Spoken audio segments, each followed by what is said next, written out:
નમસ્કાર મિત્રો, હું રાજેશ ભાસ્કર આપ સૌનું યુટ્યુબમાં આપણી આ ચેનલ પર સ્વાગત કરું છું.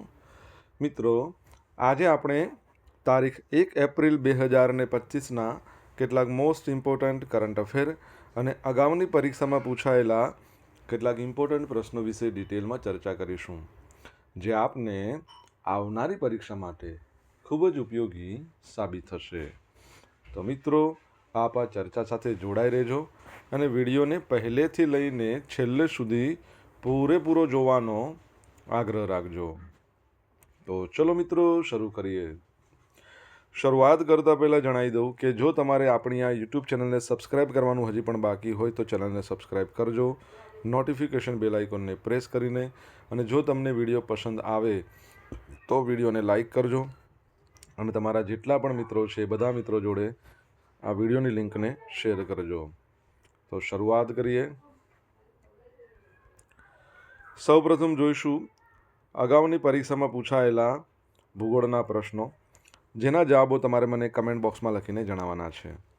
વિડીયોના લાસ્ટમાં જ્યારે હું તમને આ દરેક પ્રશ્નના જવાબ જણાવું ત્યારે તમારે ચેક કરવાનું છે કે તમે આપેલા પ્રશ્નોના જવાબમાંથી કેટલા પ્રશ્નોના જવાબ સાચા છે, અને જેટલા પણ પ્રશ્નો જવાબ સાચા હોય એનો આંકડો તમારે કમેન્ટમાં લખવાનો છે કે 10માંથી આટલા સાચા છે.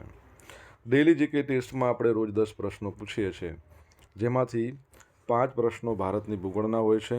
બાકીના જે 5 પ્રશ્નો છે એ ગુજરાતના ઇતિહાસના પ્રશ્નો છે. તો તમે તમારા આન્સર આપો નીચે કમેન્ટ બોક્સમાં, અને હું આજના કરંટ અફેરનો પ્રથમ પ્રશ્ન છે એની શરૂઆત કરું છું. આજનો પ્રથમ પ્રશ્ન છે કે the Gujarat stamp amendment bill 2025 અનુસાર મૃત્યુ પામેલાની મિલકતના વારસદારને કેટલા રૂપિયાના સ્ટેમ્પ લખી આપીને મિલકત ટ્રાન્સફર કરી આપવાની જોગવાઈ છે? તો જવાબ આવશે 200 રૂપિયાના. કેટલા? 200 રૂપિયાના.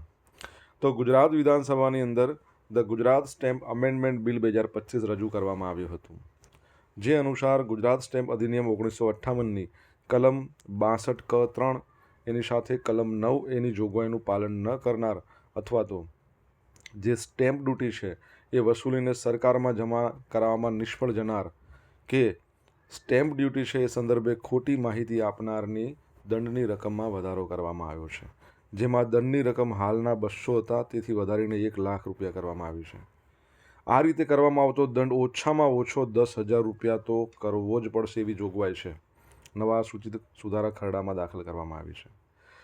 હવે કલમ 62(ક)ની 1, 2, 3માં કરવામાં આવેલી નવી જોગવાઈઓ પ્રમાણે કેટલાક કિસ્સાઓમાં દંડની રકમ 200થી વધારીને 50,000 રૂપિયા પણ કરી દેવામાં આવી છે, અને ઓછામાં ઓછી પેનલ્ટી 10,000 રૂપિયા કરી આ ખરડામાં જોગવાઈ કરવામાં આવી છે. ઓછામાં ઓછી 10,000 રૂપિયા. મૃત્યુ પામેલા હોય તો એના મિલકતના જે પણ વારસદાર હોય, પુત્ર કે પુત્રી, એમને માત્ર 200 રૂપિયાના સ્ટેમ્પ લખી આપીને અન્ય ડ્યુટી ભર્યા વિના મિલકત ટ્રાન્સફર કરી આપવાની બજેટમાં જોગવાઈ દાખલ કરવામાં આવી છે.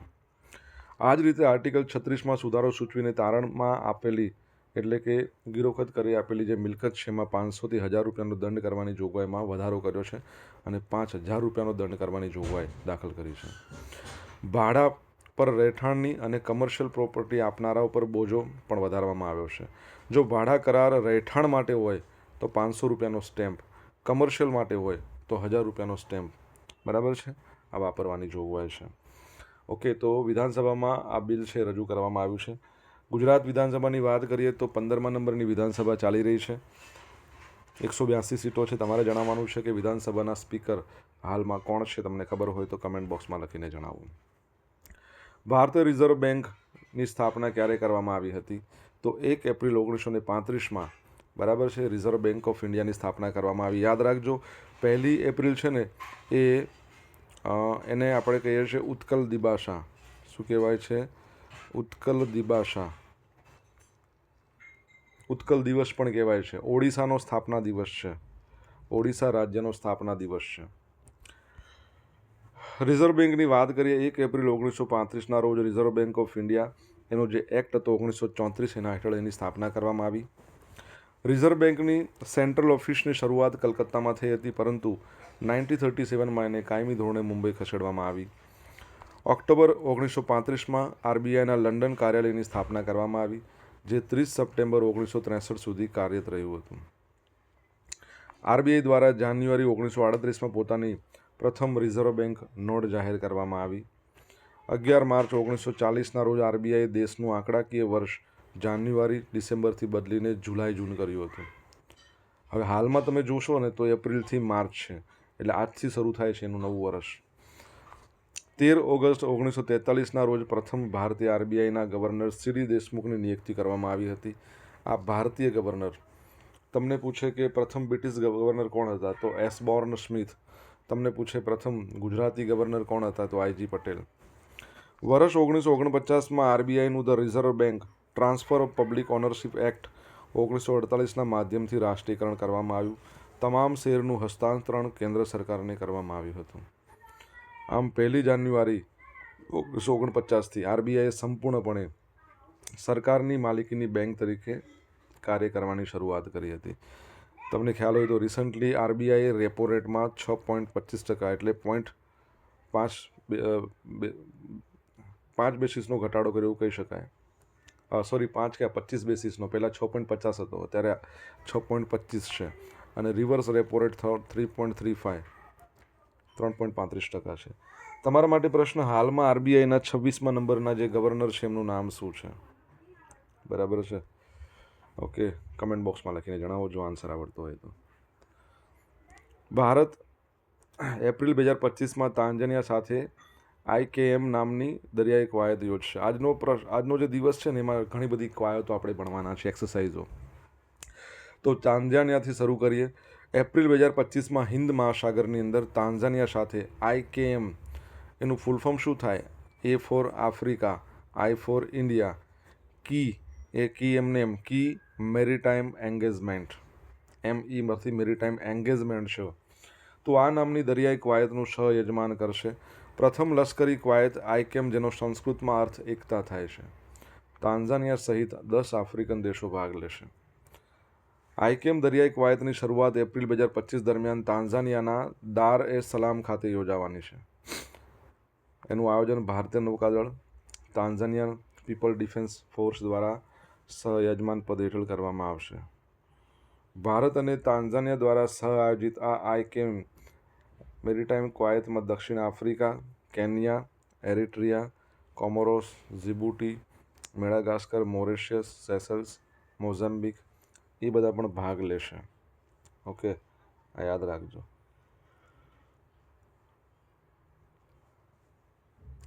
તાંઝાનિયાની વાત કરીએ. એનું કેપિટલ તમારે કહેવાનું છે. પ્રેસિડન્ટ છે સામિયા સુલુ હસન અને કરન્સી તાંઝાનિયન શિલિંગ છે. આફ્રિકાનો એક દેશ છે. આફ્રિકા ખંડનો સૌથી ઊંચામાં ઊંચો પર્વત માઉન્ટ કિલીમાંજારો એ તાંઝાનિયામાં આવેલો છે. મિત્રો, વિડીયો પસંદ આવ્યો હોય, ભણવાની મજા આવી હોય તો વિડીયોને લાઇક કરજો. તમારા મિત્રો જોડે વિડીયોની લિંકને શેર કરજો. આપણી બંને યુટ્યુબ ચેનલ રાજેશ ભાસ્કર 2ને સબસ્ક્રાઈબ કરજો, નોટિફિકેશન બેલ આઇકોનને પ્રેસ કરીને. જો તમારે ડેલી કરંટ અફેરની PDF જોઈતી હોય તો આપણી ટેલિગ્રામ ચેનલ જોઈન કરજો, જેની લિંક વિડીયોની ડિસ્ક્રિપ્શનમાં આપી છે. અહીંયા તમને PDF તો મળશે જ, સાથે સાથે પોલ્સ પણ રમવા મળશે. કવાયત ઇન્દ્ર કયા બે દેશો વચ્ચે યોજાતી દ્વિપક્ષીય કવાયત છે? તો ભારત અને રશિયા વચ્ચે. બરાબર છે. તો ભારત રશિયા દ્વિવાર્ષિક સંયુક્ત નૌકાદળ કવાયત ઇન્દ્રની 14મી આવૃત્તિ 28 માર્ચ 2025ના રોજ બંગાળની ખાડીમાં ચેન્નઈ કિનારે શરૂ થઈ ગઈ હતી. ઇન્દ્ર દરિયાઈ કવાયત 28 માર્ચથી 2 એપ્રિલ 2025 સુધી 2 તબક્કામાં યોજાશે. ઇન્દ્ર કવાયતની પ્રથમ આવૃત્તિ મે 2003માં અરબી સમુદ્રમાં ભારતના પશ્ચિમ કિનારે યોજાઈ હતી. આ કવાયતનો ઉદ્દેશ ઓપરેશનલ ઇન્ટરઓપરેબિલિટી સુધારવા, દ્વિપક્ષીય નૌકા સહયોગને મજબૂત બનાવવાનો છે. તાજેતરના વર્ષોમાં જમીન અને નૌકાદળોએ વારાફરતી આ કવાયતમાં ભાગ લીધો છે. હવે ઇન્દ્ર કવાયત 2 તબક્કામાં, એક બંદર તબક્કો અને એક સમુદ્ર તબક્કો. બંદર તબક્કો તો પૂરો થઈ ગયો છે 28થી 30 માર્ચ. બરાબર છે. તો ચેન્નઈના દરિયા કિનારા પર, અને દરિયાઈ તબક્કો પણ શરૂ થઈ ગયો છે 31 માર્ચથી 2 એપ્રિલ. એ બંગાળની ખાડીમાં ચેન્નઈના કિનારે. બરાબર. ચેન્નઈના બંદર શહેરમાં ભારતીય નૌકાદળના વિનાશક જહાજ INS રાણા પર 14મી આવૃત્તિના ઇન્દ્ર કવાયતના ઉદ્ઘાટન સમારોહનું આયોજન કરવામાં આવ્યું હતું. ઓકે, ભારત રશિયા એમના સંબંધો બહુ સારા છે બંને દેશ વચ્ચેના. તમને ખ્યાલ હશે રશિયાની વાત કરીએ, એનું કેપિટલ મોસ્કો છે, એના પ્રેસિડેન્ટ છે વ્લાદિમીર પુતિન, અને રશિયન રૂબેલ એની કરન્સી છે. તમારા માટે એક પ્રશ્ન છે, રશિયાની સંસદને શું કહેવાય છે? ઘણી વખત પરીક્ષામાં પ્રશ્ન પૂછાયો છે. શું તમને જવાબ આવડે છે? જો આવડતો હોય તો કમેન્ટમાં લખી શકો છો. તાજેતરમાં ભારતીય સેના, ભારતીય નૌકાદળ, ભારતીય વાયુસેનાનો સમાવેશ કરતી સંકલિત બહુડોમેન લશ્કરી કવાયત પ્રચંડ પ્રહાર એ ક્યાં યોજાઈ? તો અરુણાચલ પ્રદેશ. કઈ જગ્યાએ? અરુણાચલ પ્રદેશ. તો મિત્રો, ભારતીય સેના, ભારતીય નૌસેના, ભારતીય વાયુસેના, આ ત્રણનો સમાવેશ કરતી એક સંકલિત બહુડોમેન લશ્કરી કવાયત પ્રચંડ પ્રહાર 27 માર્ચ 2025ના રોજ પૂર્ણ થઈ ગઈ. એકચ્યુઅલીનું આયોજન 25થી 27 માર્ચ દરમિયાન કરવામાં આવ્યું હતું. અરુણાચલ પ્રદેશમાં ચીન સાથેની ઉત્તરી સરહદ પર હિમાલયમાં યોજાઈ હતી. આ કવાયતમાં ભારતીય સશસ્ત્ર દળોના ઊંચાઈવાળા હિમાલય વિસ્તારમાં સંયુક્ત રીતે યુદ્ધ લડવાની ક્ષમતાનું પરીક્ષણ કરવામાં આવ્યું હતું. પ્રચંડ પ્રહાર આ કવાયતના સાક્ષી પૂર્વી આર્મી કમાન્ડના general officer commanding in chief lieutenant general Ramchandra Tiwari, પૂર્વી એર કમાન્ડના air officer commanding in chief air chief marshal Surat Singh, ભારતીય નૌકાદળના કોમોડોર અજય યાદવ, આ ત્રણ હતા. બરાબર. અહીંયા વાત થઈ છે અરુણાચલ પ્રદેશ. એનું કેપિટલ તમારે કહેવાનું છે. સીએમ પ્રેમા ખાડુ છે. કેવલ્ય ત્રિવિક્રમ પરનાયક એના ગવર્નર છે, અને એની હાઈકોર્ટ ગુવાહાટીમાં છે. આસામનું ગુવાહાટી છે ને, ત્યાં 4 રાજ્યોની હાઈકોર્ટ, એક આસામની, એક અરુણાચલ પ્રદેશ, એક નાગાલેન્ડ, એક મિઝોરમ. આપણે હાલના સીડીએસ કોણ છે? Chief of defence staff. આ ત્રણેય કવાયત આવી એટલે મને યાદ આવ્યું. 2nd નંબરના છે જનરલ અનિલ ચૌહાણ. સેના, નૌસેના, વાયુસેના, આ ત્રણ સેનાઓ છે, એના અધ્યક્ષ કોણ કહી શકાય? રિપોર્ટિંગ કોને કહેવાય? તો રાષ્ટ્રપતિ ભારતના. વાંકા લક્ષ્મી પ્રજ્ઞિકાએ અંડર-7 ગર્લ્સ કેટેગરીમાં વર્લ્ડ ચેસ ચેમ્પિયનનો ખિતાબ જીત્યો. ગુજરાતની છે ફક્ત 7 વર્ષની ચેસ ખેલાડી વાંકા લક્ષ્મી પ્રજ્ઞિકા. સર્બિયાના વૃંજાકામાં બાન્ઝામાં યોજાઈ હતી FIDE world school chess championship 2025 under seven girls કેટેગરીમાં વર્લ્ડ ચેસ ચેમ્પિયનનો ખિતાબ જીત્યો છે. અને 9 રાઉન્ડ હતા ટોટલ, તો 9 રાઉન્ડ જીતી લીધા. 9 પોઈન્ટ સાથે ટાઇટલ પોતાના નામે કર્યું છે. ઓકે. ચાલુ વર્ષે આંધ્રપ્રદેશમાં રમાયેલ હતી નેશનલ સ્કૂલ ચેમ્પિયનશિપ અંડર-7, એમાં ગર્લ્સ કેટેગરીમાં 3જું સ્થાન મેળવ્યું હતું. ત્યારબાદ તેની પસંદગી ભારતીય ટીમમાં થઈ હતી. ચેસની વાત કરીએ તો ભારતના પ્રથમ ચેસના ગ્રાન્ડ માસ્ટર વિશ્વનાથ આનંદ, હાલમાં તેઓ ફિડેના ઉપાધ્યક્ષ છે. ફિડેના અધ્યક્ષ આર્કોડી ડોકોવિચ, લુસાને સ્વિટ્ઝરલેન્ડમાં એનું હેડક્વાર્ટર છે. 1924માં એની સ્થાપના થઈ હતી. 20 જુલાઈ 1924, એટલે 20 જુલાઈને વિશ્વ ચેસ દિવસ તરીકે ઉજવવામાં આવે છે. તમને ખબર છે ગયા વર્ષે ચેસ ઓલિમ્પિયાડ યોજાઈ હતી, જેમાં ભારત મેન્સ કેટેગરી એટલે કે ઓપન કેટેગરી અને વુમન્સ બંને કેટેગરીમાં જીત્યું હતું. આયોજન ક્યાં થયું હતું તમારે જણાવવાનું છે. સોશિયલ મીડિયાના માધ્યમથી મારી જોડે તમે કનેક્ટ રહી શકો છો. મારું ઇન્સ્ટા આઈડી rajesh.i.bhaskar છે. ફેસબુક આઈડી છે RI ભાસ્કર, અને ટેલિગ્રામ ચેનલ છે આપણી રાજેશ ભાસ્કર, જ્યાં તમને ડેલી કરંટ અફેરની PDF મળશે અને પોલ્સ પણ રમવા મળશે. જો તમને ભણવાની મજા આવી હોય તો વિડીયોને લાઇક કરો, તમારા મિત્રો જોડે વિડીયોની લિંકને શેર કરો, ચેનલ સબસ્ક્રાઈબ કરવાની બાકી તો સબસ્ક્રાઈબ કરો, નોટિફિકેશન બેલ આઇકોનને પ્રેસ કરીને. તાજેતરમાં કોણે લોકસભામાં ત્રિભુવન સહકારી યુનિવર્સિટી વિધેયક રજૂ કર્યું? તો જવાબ આવશે આપણા કેન્દ્રીય ગૃહ અને સહકાર મંત્રી છે અમિત શાહ, એમના દ્વારા રજૂ કરવામાં આવ્યું. તો ગૃહમંત્રી અમિત શાહે લોકસભામાં ત્રિભુવન સહકારી યુનિવર્સિટી વિધેયક રજૂ કર્યું. આ સહકાર યુનિવર્સિટી એ ત્રિભુવનદાસ પટેલના નામ પર રાખવામાં આવી, કેમ કે તેમણે સહકાર ક્ષેત્રમાં જે બીજ વાવ્યું આજે તે એક વિશાળ વૃક્ષ બની ગયું છે. ત્રિભુવનદાસ કેશુભાઈ પટેલ એક સ્વતંત્રતા સેનાની, સહકાર આંદોલનના અગ્રણી હતા, જેમણે ભારતમાં દૂધ સહકારના પાયાની સ્થાપના કરી. તેમનું સૌથી મોટું યોગદાન છે Amul Anand milk union limited, એની સ્થાપના 1946માં 14 ડિસેમ્બરના રોજ એમણે કરી હતી, જેનાથી દેશમાં શ્વેત ક્રાંતિની શરૂઆત થઈ. પણ શ્વેત ક્રાંતિના પ્રણેતા કોને કહેવાય છે? ડૉક્ટર વર્ગીસ કુરિયન. ગુજરાતના આણંદમાં ત્રિભુવનદાસ પટેલે ખેડા જિલ્લા સહકારી દૂધ ઉત્પાદક સંઘની સ્થાપના કરી હતી, જે પછી અમૂલ નામે પ્રખ્યાત થયું. ત્રિભુવન સહકારી યુનિવર્સિટી ગુજરાતના આણંદમાં જ ખુલવાની છે. તમને ખબર છે, અમૂલની વાત કરીએ તો અમૂલ છે એના જે એમડી છે એમનું નામ છે જયન મહેતા. તમને ખબર હોય તો ડૉક્ટર કુરિયને એક સંસ્થાની સ્થાપના કરી હતી, નેશનલ ડેરી ડેવલપમેન્ટ બોર્ડ, જેનું હેડક્વાર્ટર પણ આણંદમાં છે 1965માં. બરાબર છે, તો એ પણ તમે યાદ રાખજો. મિનેશ શાહ એ તેના સીએમડી છે. તમારા માટે અહીંથી એક પ્રશ્ન: વિશ્વ સહકાર દિવસ દર વર્ષે ક્યારે ઉજવવામાં આવે છે? કમેન્ટ બોક્સમાં લખો જવાબ આવડતો હોય તો. Ripples of change gender transformative rural wash programme in India, આવું એક પુસ્તક લોન્ચ થયું છે. કોણે લોન્ચ કર્યું? તો કેન્દ્રીય જલશક્તિ મંત્રી CR પાટીલે. કઈ જગ્યાએ? તો નવી દિલ્હીમાં. જલશક્તિ મંત્રાલય અને યુનિસેફ ઇન્ડિયાના ડ્રિંકિંગ વોટર એન્ડ સેનિટેશન વિભાગ છે એના સંયુક્ત પ્રકાશનના રિપલ્સ ઓફ ચેન્જ ગ્રામીણ ભારતની 10 શક્તિશાળી વાર્તાઓ રજૂ કરી છે. યુનિસેફ, તમને ખબર છે એનું હેડક્વાર્ટર આવેલું છે ન્યુયોર્કમાં. એના હેડ અથવા તો અધ્યક્ષનું નામ તમારે જણાવવાનું છે. તો યુનિસેફ દ્વારા દસ્તાવેજીકરણ કરાયેલી આ વાર્તાઓ લૈંગિક સશક્તિકરણ, સામુદાયિક નેતૃત્વને પાયાના સ્તરે નવીનતાના ચશ્મા મારફતે સ્વચ્છ ભારત મિશન ગ્રામીણ અને જલ જીવન મિશનની પરિવર્તનશીલ અસરને પ્રતિબિંબિત કરે છે. આ કાર્યક્રમ દરમિયાન મંત્રીશ્રીએ જલશક્તિ મંત્રાલય, પેયજળ અને સ્વચ્છતા વિભાગની અપગ્રેડેડ વેબસાઇટ પોર્ટલનો પણ શુભારંભ કરાવ્યો હતો. બરાબર, આગળ વધીએ. હવે જોઈશું અગાઉની પરીક્ષામાં પૂછાયેલા ભારતની ભૂગોળના પ્રશ્નો. પહેલો પ્રશ્ન: રામપુર સાગર યોજના કઈ નદી પર? તો ગોદાવરી નદી પર આવેલી છે. બાલ્ફાક્રમ નેશનલ પાર્ક ક્યાં આવેલો છે? તો મેઘાલય.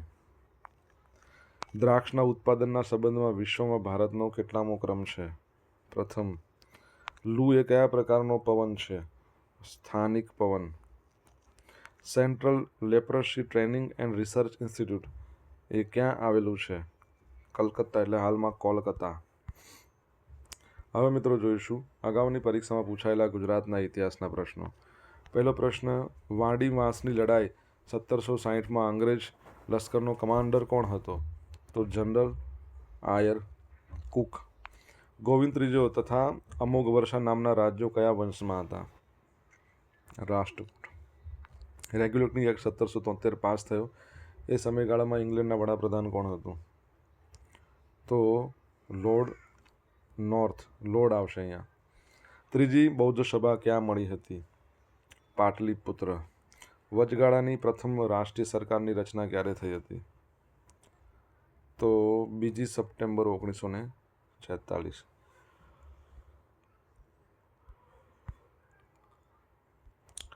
હવે મિત્રો જોઈશું ગઈકાલે પૂછેલા પ્રશ્નો જવાબ. પહેલો પ્રશ્ન છે કે તાજેતરમાં આવેલા ડિવોલ્યુશન ઇન્ડેક્સ 2024માં ગુજરાત કયા ક્રમે છે? તો 6થા નંબર પર છે. 4થા નહીં હો, 6થા નંબર પર. ભૂલથી ખોટું થયું છે.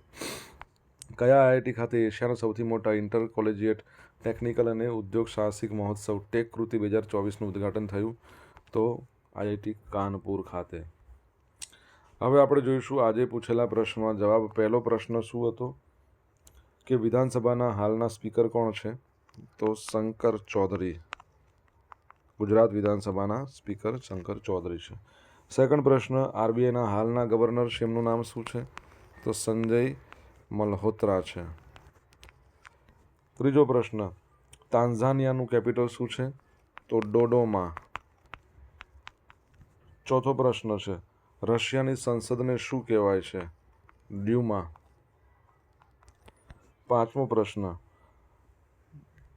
અરુણાચલ પ્રદેશનું કેપિટલ ઈટાનગર. છઠ્ઠા નંબરનો પ્રશ્ન: ચેસ ઓલિમ્પિયાડ 45મા નંબરની ક્યાં આયોજન કરવામાં આવ્યું હતું? હંગેરીના બુડાપેસ્ટ.